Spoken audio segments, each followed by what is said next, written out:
എല്ലാവർക്കും നമസ്കാരം. ശരത് സാറാണ്. സോ അപ്പോൾ NDA സ്പെഷ്യൽ വീഡിയോസാണ് നമ്മൾ എടുത്തുകൊണ്ടിരിക്കുന്നത്. അപ്പോൾ ഇന്നത്തെ ക്ലാസ്സിലെ രണ്ട് പ്രധാനപ്പെട്ട ചോദ്യങ്ങൾ ഏതൊക്കെയാണെന്ന് നോക്കാം. ആദ്യത്തെ ചോദ്യം ഡിറ്റർമിനൻറ്റുമായിട്ട് ബന്ധപ്പെട്ട ചോദ്യമാണ്. ഡിറ്റർമിനൻറ്റ് റിലേറ്റ് ചെയ്ത് ധാരാളം ചോദ്യങ്ങൾ NDAക്ക് ചോദിക്കാറുണ്ട്. ശ്രദ്ധിച്ചിരിക്കണേ. ഇത് കാണുമ്പോൾ നമുക്ക് കൺഫ്യൂഷൻ ആവും. കുറച്ച് ബുദ്ധിമുട്ടുള്ള ചോദ്യമാണെന്ന് തോന്നും, പക്ഷേ എളുപ്പമാണ്. AN എന്ന് പറയുന്നത് എന്താണെന്ന് ചോദ്യത്തിൽ പറയുന്നുണ്ട്. സ്മോൾ AN എന്ന് പറയുന്നത് capital A raise to N ആണ്. അപ്പോൾ സ്മോൾ A1 എന്ത് വരും?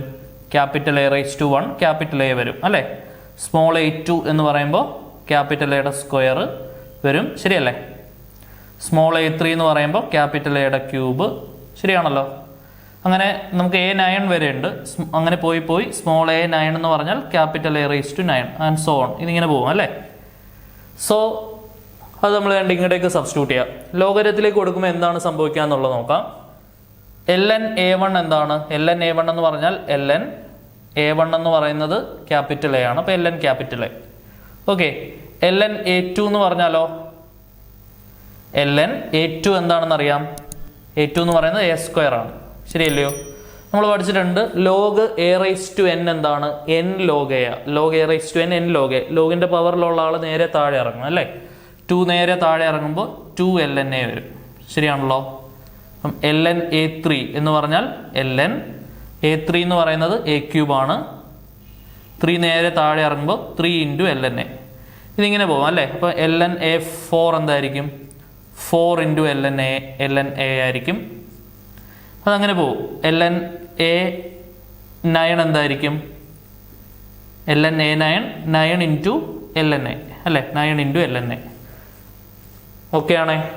അപ്പോൾ ഇവിടെ വാല്യൂസ് കൊടുക്കുമ്പോൾ എന്താണ് വരിക? ഡിറ്റർമിനന്റ് ln A1 എന്ന് പറയുന്നത് ln A ആണ്. ln A2 എന്ന് പറഞ്ഞാൽ 2 into ln A. ln A3 എന്ന് പറഞ്ഞാൽ 3 into ln A, ശരിയല്ലയോ. ln A4 എന്ന് പറഞ്ഞാൽ 4 into ln A. ln A5 എന്ന് പറഞ്ഞാൽ 5 into ln A. ln A6 എന്ന് പറഞ്ഞാൽ 6 into ln A. ln A7 എന്ന് പറഞ്ഞാൽ 7 into ln A. ln A8 എന്ന് പറഞ്ഞാൽ 8 into ln A. ln A9 എന്ന് പറഞ്ഞാൽ 9 ഇൻറ്റു ln A. ഓക്കെ. എല്ലായിടത്തും ln A ഉണ്ട് അല്ലേ. എല്ലാ റോയിലും നമുക്ക് എന്ത് പുറത്തെടുക്കാം? ln A പുറത്തെടുക്കാം അല്ലേ. ഡിറ്റർമിനൻ്റിൽ നിന്ന് റോ വൈസും കോളം വൈസും ആണ് കോമൺ എടുക്കുന്നതെന്ന് അറിയാം. റോ വൈസ് കോമൺ എടുത്താൽ ln A ആദ്യത്തെ റോയിൽ നിന്ന് പുറത്ത് വന്നു. രണ്ടാമത്തെ റോയിൽ നിന്ന് ഒരു ln A കൂടെ വരുമ്പോൾ ln Aയുടെ സ്ക്വയർ ആവും. മൂന്നാമത്തെ റോയിൽ നിന്ന് ln A വരുമ്പോൾ ln Aയുടെ ക്യൂബ് ആവും. അങ്ങനെ 3 ln A ആണ് പുറത്തേക്ക് വരുന്നത്. അപ്പോൾ അത് ln Aയുടെ ക്യൂബ് എന്നിടാം. ബാക്കി എന്തൊക്കെയുണ്ട്? ln A പോയി കഴിഞ്ഞാൽ ബാക്കി 1 2 3 4 5 6 7 8 9 അല്ലേ. 1 2 3 4 5 6 7 8 9. 1 മുതൽ 9 വരെയുള്ള കൺസിക്യൂട്ടീവ് ആയിട്ടുള്ള എണ്ണൽ സംഖ്യയുടെ ഡിറ്റർമിനന്റ് 3/3 മെട്രിക്സിന്റെ രൂപത്തിൽ എഴുതുമ്പോൾ 0 ആണെന്ന് നമ്മൾ പഠിച്ചിട്ടുണ്ട്. അല്ലെങ്കിൽ ഇത് ഇവാലുവേറ്റ് ചെയ്ത് നോക്കിയാൽ മതി. 0 ആണെന്ന് ഓർത്തിരുന്നാൽ അത്രയും സമയം ലാഭം. 1 into 5 into 9 minus 8 into 6 minus 2 into 4 into 9 minus 7 into 6 plus 3 into 4 into 8 minus 7 into 5 ചെയ്ത് നോക്കുമ്പോൾ ഉത്തരം 0 എന്ന് കിട്ടും. ഓക്കെ. അല്ലെങ്കിൽ ഓർത്ത് വയ്ക്കുക, 1 മുതൽ 9 വരെ തുടർച്ചയായ എണ്ണൽ സംഖ്യകളുടെ ഡിറ്റർമിനന്റ് 3/3 മെട്രിക്സിന്റെ രൂപത്തിൽ എഴുതുമ്പോൾ 0 ആണ്. സോ ln Aയുടെ ക്യൂബ് ഇൻറ്റു 0 അല്ലേ. ln Aയുടെ cube into 0 answer will become 0. 0 ആണ് ആൻസർ വരിക. So option first option 0 is the required solution. Okay, clear ആണെന്ന് വിശ്വസിക്കുന്നു. അടുത്ത ചോദ്യത്തിലേക്ക് പോവാം. If the roots of the quadratic equation x² + 2x + k = 0 are real. ഈ ക്വാഡ്രാറ്റിക് ഇക്വേഷന്റെ റൂട്ടുകൾ റിയൽ റൂട്ടുകളാണ്. അങ്ങനെയാണെങ്കിൽ താഴെ പറയുന്നതിൽ ഏതാണ് ശരി എന്നാണ് നമ്മളോട് അതിൽ ചോദിക്കുന്നത്. ഓക്കെ. റിയൽ റൂട്ടുകൾ കിട്ടണമെന്നുണ്ടെങ്കിൽ നമ്മൾ പഠിച്ചിട്ടുണ്ട് real root, equal root, complex root, ഇങ്ങനെ 3 ചാൻസസ് ഉണ്ട്. റിയൽ റൂട്ട് ആണെങ്കിൽ discriminant greater than or equal to 0 ആയിരിക്കണം. ഈക്വൽ റൂട്ട് ആണെങ്കിൽ ഡിസ്ക്രിമിനന്റ് ഈക്വൽ ടു 0 ആയിരിക്കണം. കോംപ്ലക്സ് റൂട്ട് ആണെങ്കിൽ discriminant less than 0. Less than or equal to ഇല്ല, ലെസ് ദാൻ 0. ഓക്കെ. ഈ 3 cases നമ്മൾ പഠിച്ചിട്ടുണ്ട്. അതിനകത്ത് നമ്മൾ ഇവിടെ പരാമർശിക്കുന്ന കേസ് എന്താണ്? റിയൽ ആവാനുള്ള കണ്ടീഷൻ. ഓക്കെ. റിയൽ എന്ന് മാത്രമേ പറയുന്നുള്ളൂ. റിയൽ ആൻഡ് ഡിസ്റ്റിങ്ക്റ്റ് എന്ന് പറയുന്നില്ല. റിയൽ ആൻഡ് ഡിസ്റ്റിങ്ക്റ്റ് എന്ന് പറഞ്ഞാൽ ഗ്രേറ്റർ ദാൻ 0 മാത്രമേ എടുക്കാൻ പാടുള്ളൂ. റിയൽ എന്ന് പറഞ്ഞാൽ greater than or equal to 0 എടുക്കാം.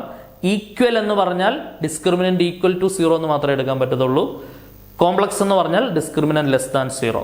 ഇത്രയും കേസസ് കറക്റ്റായിട്ട് അറിഞ്ഞിരിക്കണേ. ഒന്ന് എക്സ്പ്ലെയിൻ ചെയ്യാം.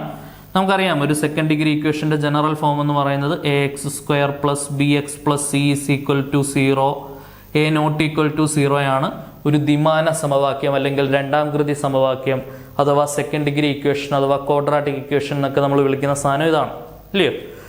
സോ ഇതിന്റെ സൊല്യൂഷൻ നമുക്ക് പല രീതിയിൽ ചെയ്യാം. ഫാക്ടറൈസേഷൻ ചെയ്യാം, കംപ്ലീറ്റിംഗ് ദ സ്ക്വയർ മെത്തേഡ് എന്ന വളരെ പ്രശസ്തമായ മെത്തേഡ് ചെയ്യാം. ആ പ്രശസ്തമായ മെത്തേഡിൽ നിന്ന് ഡിറൈവ് ചെയ്യപ്പെട്ട ഒരു ഇക്വേഷൻ, ആ ഇക്വേഷൻ എല്ലാവർക്കും അറിയാവുന്ന ഇക്വേഷനാണ് x equal to -b plus or minus √b² minus 4ac/2a.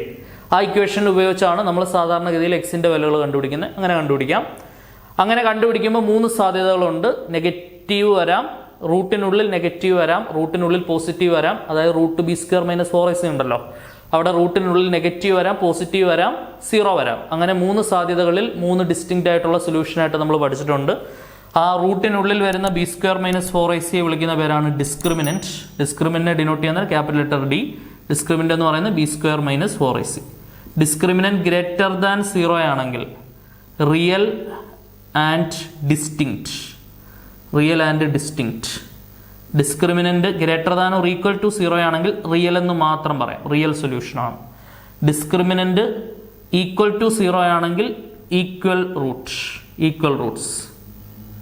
Discriminant less than 0 ആണെങ്കിൽ കോംപ്ലക്സ് റൂട്ട്. എല്ലാ കേസുകളും പഠിച്ചു വെക്കണേ. പിന്നെ ഈ ക്വാഡ്രാറ്റിക് ഇക്വേഷന്റെ റൂട്ട് ആൽഫയും ബീറ്റയും ആണെങ്കിൽ sum of the roots alpha plus beta എന്ന് പറയുന്നത് -b/aയും product of roots alpha into beta എന്ന് പറയുന്നത് c/aയും. ആ 2 പോയിന്റ്സ് അടിപൊളിയായിട്ട് പഠിച്ചിരിക്കണം. അത് വെച്ച് ചോദ്യം ചോദിക്കാത്ത എക്സാമേ ഇല്ല. ആ 2 പോയിന്റ്സും നല്ല രീതിയിൽ അറിഞ്ഞിരിക്കണം. പിന്നെ എക്സ്ട്രാ അറിഞ്ഞിരിക്കേണ്ട പോയിന്റ്, ഈ ക്വാഡ്രാറ്റിക് ഇക്വേഷനും കോംപ്ലക്സ് നമ്പറും തമ്മിൽ കണക്ട് ചെയ്യുന്ന ഒരു പോയിന്റ് ഉണ്ട്. ഒരു കോംപ്ലക്സ് നമ്പർ ഒരു റൂട്ടാണെങ്കിൽ ആ കോംപ്ലക്സ് നമ്പറിന്റെ കോംപ്ലക്സ് കോഞ്ചുഗേറ്റും റൂട്ടായിരിക്കും. ആ ഐഡിയ വെച്ചും ധാരാളം ചോദ്യങ്ങൾ ചോദിച്ചിട്ടുണ്ട് കേട്ടോ. ഇപ്പൊ 2+i ഒരു റൂട്ട് തന്നു ഒരു ക്വാഡ്രാറ്റിക് ഇക്വേഷന്റെ. അങ്ങനെയാണെങ്കിൽ അവർ പറയാതെ തന്നെ നമ്മൾ കയ്യിൽ നിട്ടോണം 2 - iയും റൂട്ടായിരിക്കും. 2+i റൂട്ടാണെങ്കിൽ അതിന്റെ കോംപ്ലക്സ് കോഞ്ചുഗേറ്റ് 2 - iയും റൂട്ടായിരിക്കും. ഓക്കെ, അപ്പൊ ഈ ഒരു ബേസിക് ഐഡിയ ഉണ്ടാവണേ. വളരെ ഇമ്പോർട്ടൻ്റ് ആയിട്ടുള്ള ഒരു സെക്ഷനാണ് ഈ ഒരു ക്വാഡ്രാറ്റിക് ഇക്വേഷൻ എന്ന് പറയുന്ന section.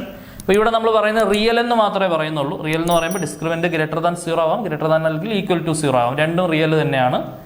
So discriminant greater than or equal to 0. Discriminant എന്ന് പറഞ്ഞാൽ b² minus 4ac greater than or equal to 0. b² എന്ന് പറഞ്ഞാൽ 2² മൈനസ് 4 × a എന്ന് പറഞ്ഞാൽ 1, c എന്ന് പറഞ്ഞാൽ k greater than or equal to 0. Okay ആണേ. 2² 4 minus 4k greater than or equal to 0. 4 greater than or equal to -4k ഇപ്പുറം വന്നു 4k. 4k left സൈഡിലും 4 റൈറ്റ് സൈഡിലും എഴുതിയാൽ greater than or equal to less than or equal to ആവും. അവിടുന്ന് k less than or equal to 4/4, k less than or equal to 1. Okay ആണേ. So k less than or equal to 1 ആണ് കിട്ടുന്ന ഉത്തരം. Option D. Option D k less than or equal to 1. Okay, അപ്പൊ ഈ type ചോദ്യങ്ങൾ extremely important for NDA exam. നല്ല പവറായിട്ട് അടിപൊളിയായിട്ട് ചെയ്ത് പഠിക്കേണ്ട ടൈപ്പ് ഓഫ് ക്വസ്റ്റ്യൻസ് ആണ്. ഓക്കെ, സോ അപ്പോൾ നമുക്ക് അടുത്ത ഇമ്പോർട്ടൻറ്റ് ക്വസ്റ്റ്യൻസുമായിട്ട് അടുത്ത ക്ലാസ്സിൽ കാണാം. Until then see.